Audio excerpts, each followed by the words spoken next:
महायुतीमध्ये शिवसेना विरुद्ध राष्ट्रवादी नाराजी नाट्याचा नवा अंक सुरू झालाय। काल राष्ट्रवादीच्या कार्यक्रमाला एकनाथ शिंदे गैरहजर होते। माजी मुख्यमंत्री सन्मान सोहळ्याला शिंदेंची अनुपस्थिती होती, तर आज साताऱ्यामधील पर्यटन महोत्सवाकडे अजित पवारांनी पाठ फिरवल्याचं पाहायला मिळालं। सत्ताधारी शिवसेना आणि राष्ट्रवादीमध्ये शीत युद्ध तर सुरू नाही ना, याची चर्चा आता राज्याच्या राजकीय वर्तुळामध्ये सुरू झालेली आहे।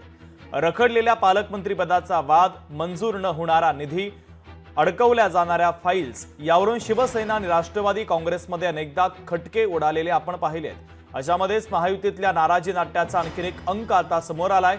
राष्ट्रवादीने काल मुंबईत आयोजित केलेल्या माजी मुख्यमंत्र्यांच्या सन्मान कार्यक्रमाला एकनाथ शिंदे न गेल्यानं नाराजीच्या चर्चांना उधाण आलं होतं। पण त्याआधी शिवसेनेने आणि पर्यटन मंत्री शंभूराज देसाईंनी आयोजित केलेल्या 3 दिवसीय महाबळेश्वर पर्यटन महोत्सवाला उपमुख्यमंत्री अजित पवार यांच्यासह राष्ट्रवादीचे नेते आलेच नाही।